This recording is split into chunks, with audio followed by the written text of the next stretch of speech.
Hai teman-teman, jumpa lagi. Hari ini kita akan melanjutkan pembahasan dari buku Aku Bukannya Menyerah, Hanya Sedang Lelah, sebuah esai oleh Girl by Wu. Bagian pertama, kau pasti bisa mewujudkan banyak hal meski harus jatuh bangun berulang kali. Kali ini kita akan membacakan topik yang berjudul 80 juta won dalam 8 bulan. 80 juta won dalam 8 bulan. Saat berusia 25 tahun, aku punya utang 30 juta won dari bisnis pakaian. Jumlah yang sangat besar bagiku. Aku tahu masalah tidak akan terselesaikan meski aku bercerita kepada orang tuaku. Saat aku bicara kepada mereka, entah tentang mimpiku atau apapun, aku pasti langsung dipaksa untuk pulang, untuk hidup sesuai keinginan orang tuaku. Tanpa memberitahu siapapun, aku pergi ke Seoul dengan sisa hartaku 340.000 won. Aku kira aku bisa mendapat pekerjaan yang layak dengan pergi ke Seoul. Meski demikian, masih tak jelas akan seperti apa nasibku. Pertama, aku harus menyewa kamar, tetapi tidak ada kamar yang bisa disewa dengan 340.000 won. Saat itu hujan lebat turun. Dengan payung di tanganku, aku menarik koperku ke sana kemari untuk mencari kamar yang bisa kusewa. Aku melihat-lihat beberapa indekos murah. Tapi yang paling murah pun sewanya di atas 350.000 won. Setelah aku melihat sekitar 12 kamar, tubuhku basah karena hujan dan aku lapar. Terbersit pikiran, bukankah lebih masuk akal jika sekarang aku pulang dan meminta bantuan orang tuaku? Namun, pulang berarti aku tidak akan pernah bisa lagi mengejar mimpiku, tidak bisa lagi melakukan apa yang aku suka, atau hidup sesuai keinginanku. Kemandirian yang sejati akan hancur sesaat setelah aku menerima bantuan. Lagi pula, aku teringat pada orang-orang di sekitarku yang melarang saat aku berkata ingin berbisnis pakaian menggunakan uang hasil kerja paruh waktu yang kukumpulkan. Aku tidak ingin pulang dengan keadaan seperti ini. Aku akan pulang saat bisa mewujudkan kesuksesanku. Aku tidur di pemandian umum malam itu. Hari ketiga, aku menemukan kamar. Sebuah indekos murah seharga 240.000 won per bulan. Sebenarnya itu bukan kamar, tetapi gudang yang ada di dalam gedung indekos itu. Di sana ada kabel-kabel internet yang terhubung ke kamar-kamar. Juga rak sepatu yang sudah usang, membuat ruangannya lebih sempit dibanding kamar yang lain. Meskipun begitu, aku bersyukur karena bisa menyewa kamar ini. Pertama, aku membongkar barang bawaanku, membersihkan kamar lalu makan. Ada nasi dan kimchi yang diberikan gratis bagi para penyewa kamar di sana. Karena harga sewanya yang murah, rasa makanannya bisa dimaklumi, tetapi kebersihan makanannya sangatlah buruk. Jika dipikir lagi, saat itu aku lebih merasa malu untuk makan daripada tinggal di tempat itu. Meski begitu, aku tetap berpikir lumayan gratis. Indekos itu juga memiliki teras di atap, dan aku sangat menyukainya. Seoul terlihat mengagumkan dari atas sana. Aku bisa melihat gedung-gedung dan bangunan yang sangat tinggi, membuatku mulai memikirkan orang-orang yang tinggal di sana. Kira-kira apa yang mereka makan dan seperti apa kehidupan mereka. Kehidupan mereka pasti sangat berbeda dengan kehidupanku saat ini. Rasanya seperti di sana surga dan di sini neraka. Namun setiap berada di teras atap, aku bisa merasakan sejuknya angin dan pemandangan malam yang indah. Kurasa seperti itulah rasanya berada di antara surga dan neraka.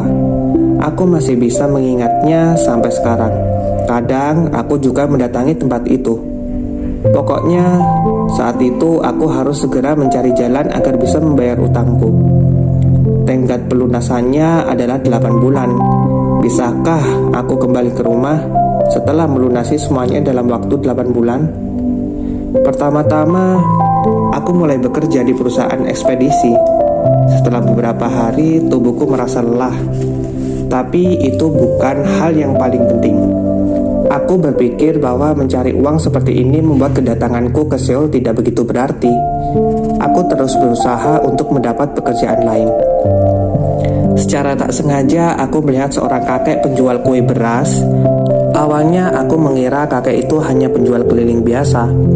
Setelah aku perhatikan beberapa hari, orang-orang selalu saja berkumpul dan membuat antrian panjang saat kakek itu berjualan. Aku berpapasan dengan kakek itu setidaknya 10 kali dalam sebulan. Kupikir kakek itu bisa membantuku. Jadi aku mengikutinya selama beberapa hari. Aku menceritakan masalahku kepada kakek itu. Aku juga mendengar ceritanya. Hasilnya, aku diperbolehkan membeli kue beras seharga 1.000 won untuk dijual kembali seharga 3.000 won. Kakek itu sudah berjualan selama 20 tahun dan kini ia memiliki pabriknya sendiri. Pendapatan bulanan kakek itu di atas 10 juta won. Awalnya semua itu terdengar seperti kebohongan, namun hal itu menjadi masuk akal setelah melihat jumlahnya penjualan perharinya. Seperti tersihir, aku terus mengikuti kakek itu, berjualan selama seminggu penuh. Aku pun mendengar ceritanya. Kakek itu mengatakan bahwa untuk bisa menjadi seperti sekarang ini, ia tak henti-hentinya berpikir selama 20 tahun, di manakah tempat banyak orang berkumpul, tempat yang orang-orangnya suka berbelanja, bagaimana cara berjualan agar bisa laris, dan apa yang harus dikatakan agar orang-orang mau beli. Kakek itu selalu berpikir dalam perjalanan pagi buta, dalam perjalanan ke stasiun tempatnya berangkat, dalam perjalanannya untuk makan siang, sesekali saat makan siang di restoran, dan juga dalam perjalanan pulang. Jika aku menjualnya seharga 3.000 won dengan modal 1.000 won, maka aku untung 2.000 won. Jika bisa menjual 100 buah dalam sehari, keuntungannya jadi 200.000 won. Kelihatannya emang mudah saat melihat kakek itu berjualan. Ada yang membeli 2 sekaligus. Restoran dan bar juga membeli beberapa buah, dan terkadang ada juga 4 atau 5 orang yang secara bersamaan tiba-tiba datang membeli. Tanpa pikir panjang, aku langsung membeli kue beras sebanyak 100.000 won. Keesokan harinya aku turun ke jalanan untuk menjualnya. Namun tak satu pun terjual pada hari itu. Tidak ada yang bisa kukatakan karena aku merasa ini sangat memalukan. Keesokan harinya lagi, aku tetap tidak berhasil menjualnya. Besoknya, juga besoknya lagi. Saat itu aku berpikir, aku tidak bisa terus seperti ini. Aku mulai mendekati dan menyapa orang-orang sambil berusaha menawarkan barang jualanku. Namun tetap saja sulit sekali untuk menjual meski 1 buah dalam sehari. Meski malu, aku tetap berusaha lebih giat lagi. Aku berjalan lebih dari 14 jam sehari. Aku menjajakannya ke restoran-restoran, bahkan aku juga berusaha menjualnya saat sedang makan. Tetapi tak ada satu orang pun membelinya. 1 bulan berlalu begitu saja dan sisa uang yang kumiliki semakin menipis. Aku cemas dan khawatir. Aku sudah berusaha sekuat tenaga saat itu. Aku merasa semakin takut bagaimana jika aku gagal membayar utangku dan harus pulang setelah membuang-buang waktu di Seoul. Karena seolah terkurung sendiri di kamar yang seperti gudang, aku mulai mengalami depresi. Aku membanding-bandingkan diriku dengan mereka yang bekerja di perusahaan besar. Sepertinya hanya aku yang kehilangan arah. Saat itulah untuk pertama kalinya aku berpikir untuk mengakhiri hidupku. Aku merasa jijik dan sangat membenci diriku sendiri. Aku merasakan ketidakadilan saat tidak satupun usaha kerasku berhasil. Katanya, keinginan untuk hidup akan hilang jika mengalami ketidakadilan. Begitu keadaanku saat itu. Setiap hari aku hanya menyalahkan diri sendiri. Hingga suatu ketika aku berpikir, keberanian untuk mati ini lebih baik kugunakan untuk mencoba sekali lagi. Saat itu aku tinggal di dekat stasiun Seoul. Aku pun mencari gedung tertinggi di sekitar sana. Kuanggap semua orang yang bekerja di sana adalah pelangganku. Aku tidak meminta mereka untuk membeli kue berasku. Aku berpikir aku harus menyemangati mereka. Aku berangkat sekitar pukul 6 pagi dan berada di depan gedung itu sampai pukul setengah 9 setiap hari. Aku berlutut lalu bersujud di atas tikar untuk berteriak memberi salam. Semangat untuk hari ini, semangat untuk hari ini, semangat untuk hari ini. Aku sungguh ingin mati saat pertama kali melakukannya. Namun karena aku memulainya dengan keberanian untuk mati, aku pun berteriak dengan lebih keras lagi. Aku khawatir juga takut. Kakiku terus gemetar bahkan ketika aku selesai berlutut dan bersujud selama 2 jam. Pada pukul 11 sampai 1 siang, aku membagikan selebaran berisi alasan aku melakukan yang kulakukan saat itu kepada orang yang mau menerimanya saja. Di selebaran itu aku menulis, belum lama ini aku mengalami kegagalan dan aku harus menjual kue beras seperti ini. Untuk bisa memulai bisnisku lagi, aku akan menjadi pembisnis pakaian terbaik di Korea. Setelah itu, aku kembali berlutut dan bersujud di tikar pada jam pulang kantor dari pukul 4 sore sampai 8 malam sambil berteriak, "Terima kasih untuk kerja kerasmu hari ini. Terima kasih untuk kerja kerasmu hari ini. Terima kasih untuk kerja kerasmu hari ini." Itulah yang aku lakukan setiap hari, pada waktu dan di tempat yang sama. 1-2 hari berlalu, sampai 1 bulan berlalu pun aku masih tidak bisa menjual lebih dari 5 buah.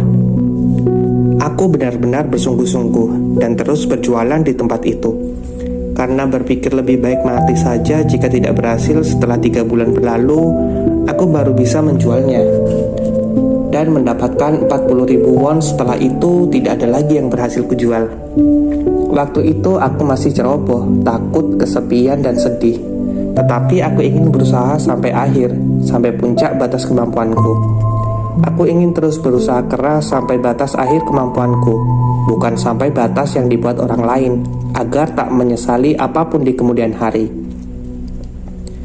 Hampir setiap hari aku menangis di kamar indekosku. Namun, jika aku menyerah sekarang, waktu dan usahaku selama ini akan sia-sia. Itu sebabnya aku semakin menguatkan tekad. Aku sudah sangat bersungguh-sungguh saat itu. Meskipun hujan turun, aku tetap pergi memakai payung. Suatu hari di bulan Agustus, seorang pemuda dengan setelan jas mendekatiku dan berkata, "Apakah Anda memiliki sedikit waktu luang? Atasan saya ingin bertemu dengan Anda." Aku tidak tahu apa yang sedang terjadi dan tidak peduli sama sekali. Aku juga tidak memiliki energi untuk membuang-buang waktuku. Aku menolaknya, tetapi cara bicara orang itu sangat sopan. Ia bahkan mendatangiku sampai 3 kali. Rupanya ia adalah sekretaris presiden direktur atau presdir, perusahaan yang gedungnya aku datangi setiap hari itu. Ia membuka akses dengan kartu pengenal karyawan miliknya di setiap pintu yang membutuhkan akses. Sementara aku hanya bisa mengikutinya sampai tiba di sebuah ruangan. Ada seorang pria dengan rambut penuh uban di sana yang jelas terlihat sangat kaya. Begitu melihatku, presdir itu langsung berkata, "Aku telah menyita waktumu, jadi aku akan membayarnya." Presdir melepas pantoffelnya lalu berganti dengan sepatu olahraga. Presdir mengambil kotak berisi kue beras yang kubawa sambil berkata, "Aku minta bantuanmu untuk menonton sebuah video selama 1 jam. Sebagai gantinya, aku yang akan berkeliling menjual kue beras kepada para karyawanku."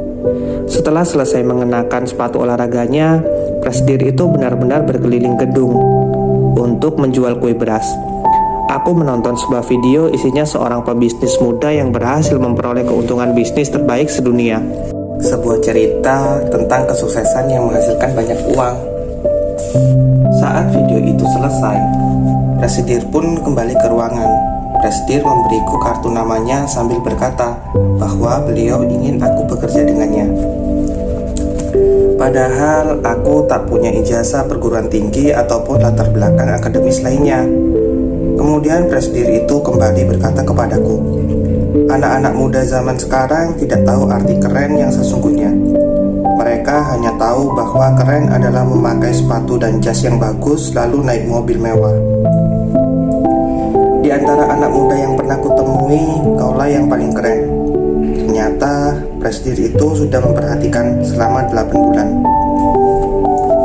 Awalnya ia berminat untuk mengusirku, mengira aku ini orang gila.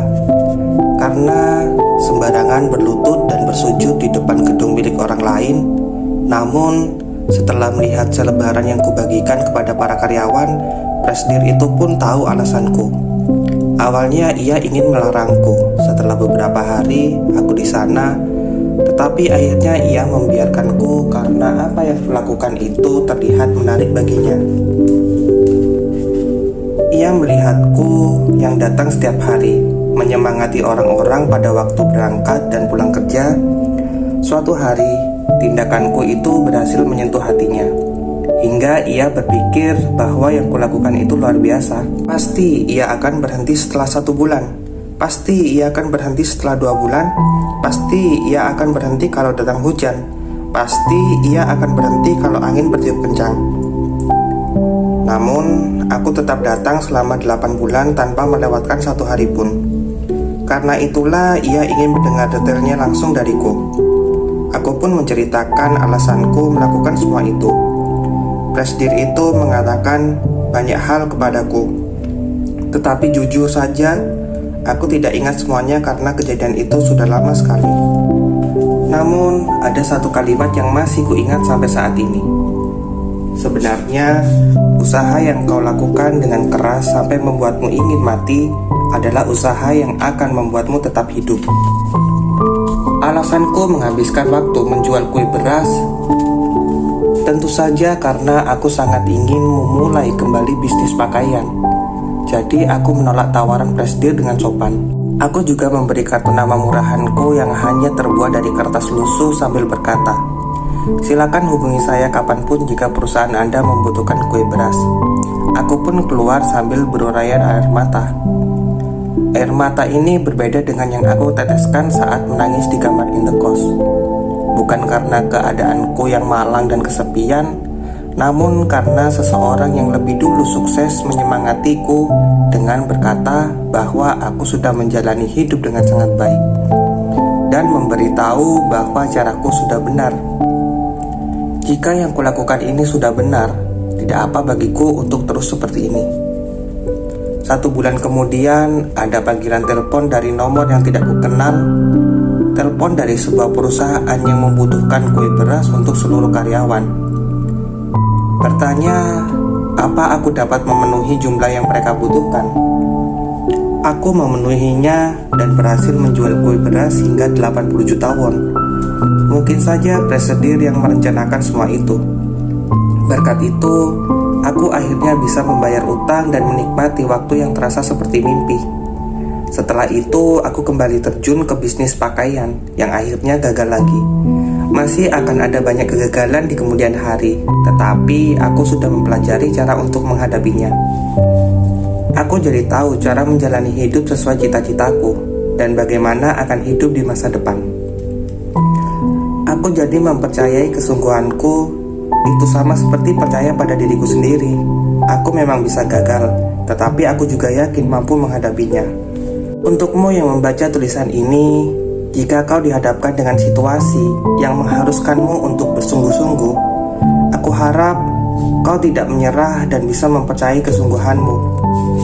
Jika kau ingin mencapai tujuanmu, bersungguh-sungguhlah. Orang yang hanya main-main dalam hidup tidak bisa mengalahkan orang yang bersungguh-sungguh. Dalam hidup ini, siapapun pasti mendapatkan momen saat ia harus bersungguh-sungguh untuk dapat mencapai kesungguhan dalam hidup. Seseorang harus mempercayai dirinya sendiri dari awal sampai akhir. Kau mungkin akan merasa kesepian dan takut, atau bahkan menangis dalam kesulitanmu. Namun, aku harus mempercayai dirimu sendiri dan menyemangati kesungguhanmu. Seiring waktu, berusahalah untuk tidak kalah dari kesulitan saat ini, agar tangismu dapat berubah menjadi tangis bahagia.